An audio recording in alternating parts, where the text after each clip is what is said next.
Carbon monoxide poisoning remains a serious and often overlooked danger, especially during the colder months when heaters, fireplaces, and even generators get a lot more work.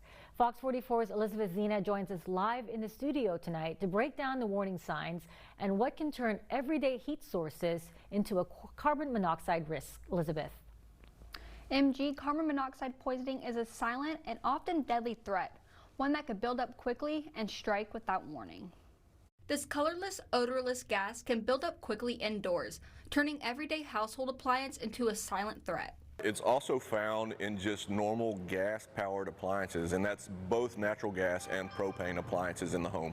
So whether that be a furnace or that be a stovetop or a range style appliance, those appliances, if not well maintained and installed properly, can produce carbon monoxide as well. Because carbon monoxide is colorless, odorless, and tasteless, people can breathe in dangerous levels without any warning signs. Often, they don't realize what is happening until symptoms start to hit. Carbon monoxide exposure on the early sides, it could lead to some headaches, some nausea, some vomiting, some general illness style feelings.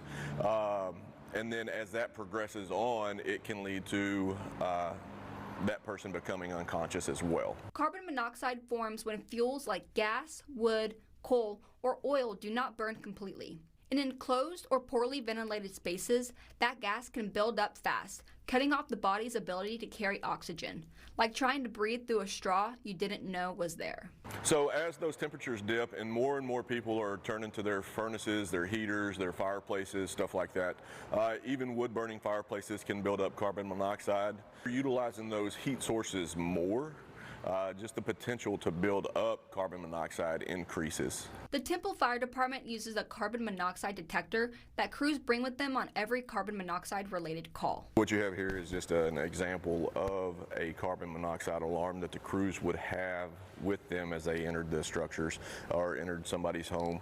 It is going to measure the levels of a couple of different gases for them, carbon monoxide being one of those dangerous ones for us, and that's going to measure and let the guys know, hey, this is a safe environment or this is unsafe for that family to be in.